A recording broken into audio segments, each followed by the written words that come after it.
So 2x plus 2 is greater than 11. 2x is greater than 9. X greater than 9 by 2. So let me consider this as equation 2. 30% of x means it is 30 by 100 into x.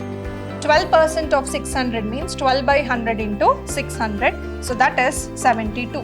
So a number of 30% acid solution to be added such that it has to be greater than 120 liters and less than 300 liters.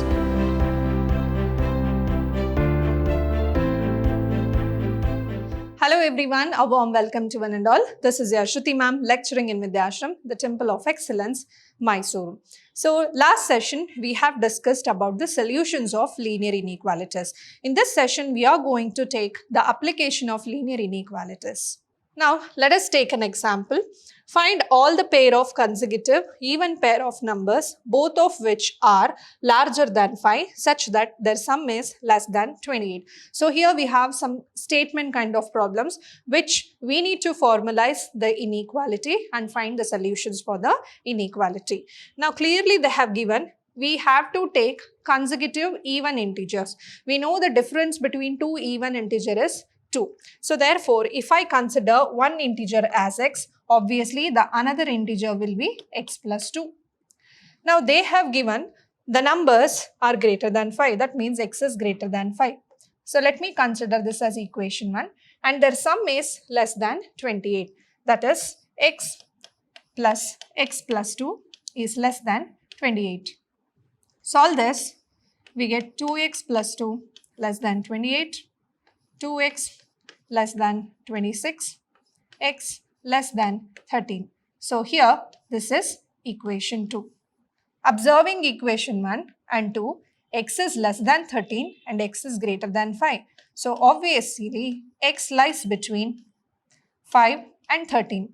So what are the numbers which lies between 5 and 13? We are talking about the integers here. So the integers which are between 5 and 13 are 6, 8, 10, 12.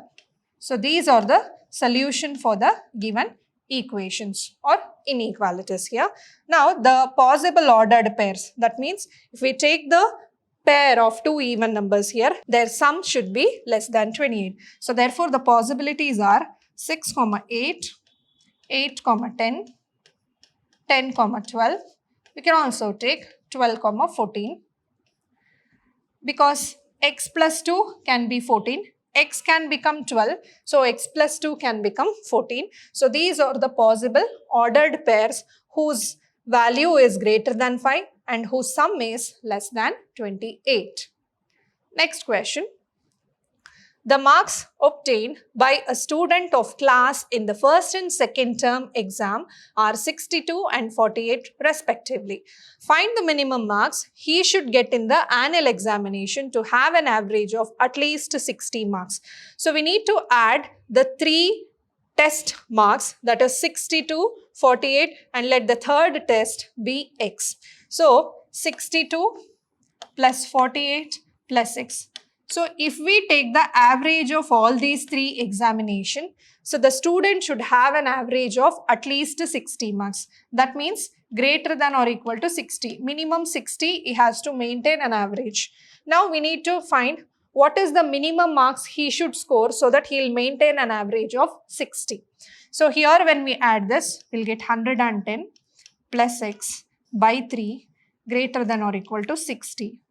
Now multiply 3 on both sides, 110 plus x greater than 180. Subtract x greater than or equal to 70. So he need to take a mark greater than or equal to 70. So or we can say the minimum marks he can score is 70 so that he can maintain an average of 60 marks. Find all the pair of consecutive odd positive integer which are smaller than 10 such that their sum is greater than 11. So that means again it's an odd positive integer.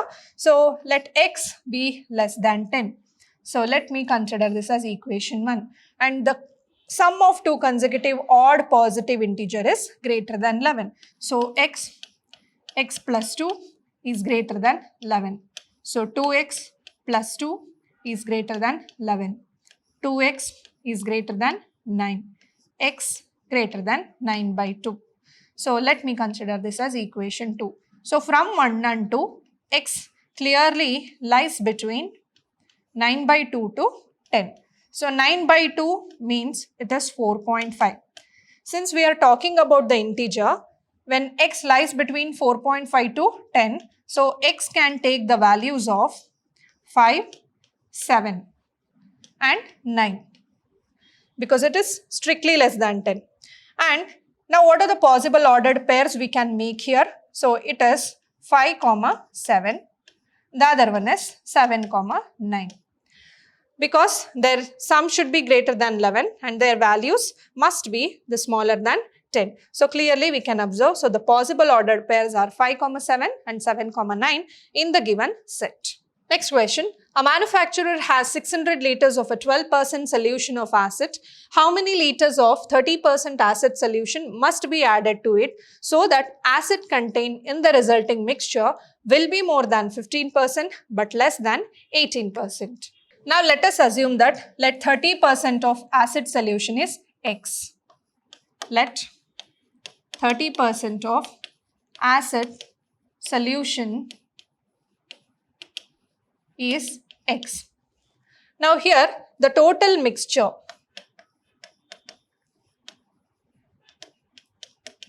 becomes X plus 600. Because we already have 600 liters of 12% solution of acid, we are going to add 30% of acid solution. So therefore, the total mixture is X plus 600. Now when we are adding the 30% of acid solution, it should not exceed 15% and 18%. That means 30% of X plus 12% of 600 is greater than 15% of the total mixture. Similarly, that 30% of X along with 12% of 600 liters of acid should be less than 18% of the total mixture. So let me consider this as equation 1 and let me consider this as equation 2. Now let us find the solution for equation 1 and equation 2. So consider equation 1. 30% of X means it is 30 by 100 into X. 12% of 600 means 12 by 100 into 600. So that is 72. Next 15% of X plus 600 means 15 by 100 of X plus 600. So to remove 100 here, I'll multiply the entire inequation by 100. So then I'll get 30x plus 7200. So here to remove x, then multiplying 15, we'll get 15x plus 15 6 are 9000. So solving this, we will get 15x greater than 1800 and x, when we divide by 1800 divided by 15, we get x greater than 120.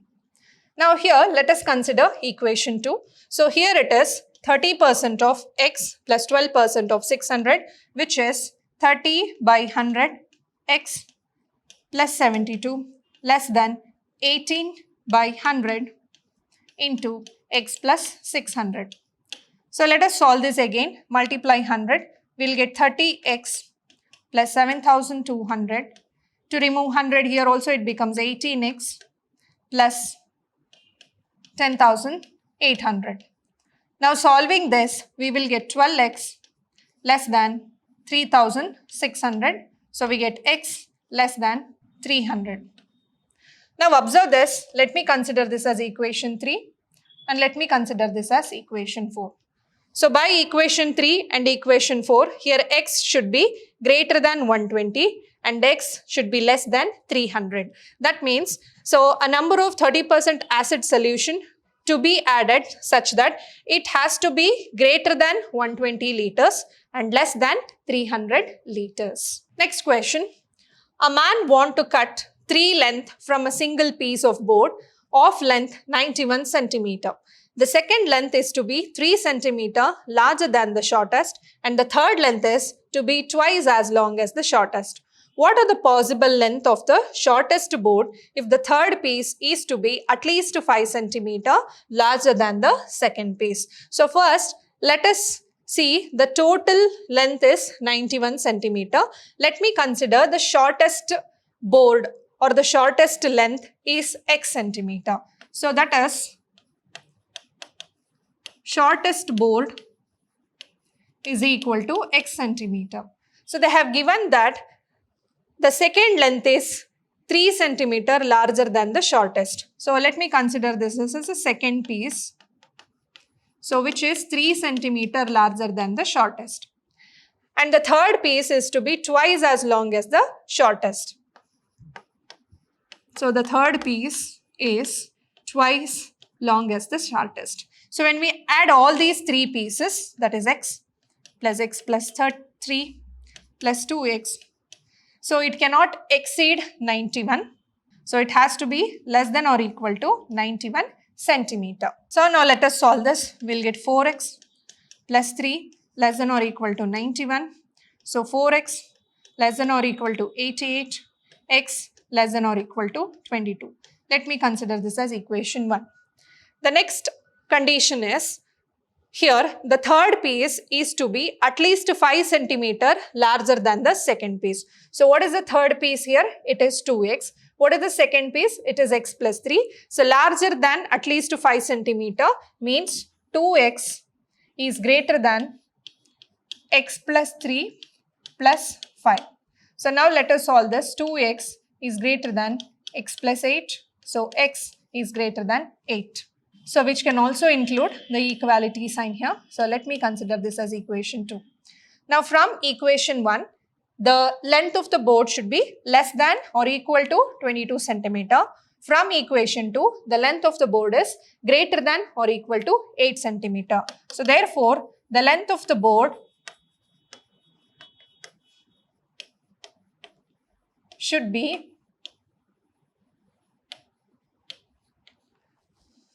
more than or equal to 8 centimeter or less than or equal to 22 centimeter. Next question. The cost and revenue function of a product are given by C of x is equal to 2x plus 400 and R of x is equal to Cx plus 20 respectively. And R of x is equal to 6x plus 20 respectively, where x is the number of items produced by the manufacturer. How many items the manufacturer must sell to realize the sum profit? Now here the cost function, the production cost is given and the revenue cost is given. So we need to get the manufacturer should get the profit, so that how many minimum items he has to sell so that he'll get a profit. Now here, so to find the profit, we have an int, that is, we need to subtract the revenue function and cost function, or we need to subtract the cost function from revenue function so that we'll get the profit, which is greater than 0. Now the revenue function is given by 6x plus 20 and cost function is given by 2x plus 400. So 6x minus 2x is 4x, 20 minus 400 is 380. Now we get 4x greater than 380. So x is greater than 95. So therefore, the number of items, or the manufacturer should sell more than 95 items so that he'll get a profit. So in this session, we have seen the application of linear inequalities in many type of situations. I'll meet you in the next session. Until then, keep watching, keep learning and keep exploring. Thank you.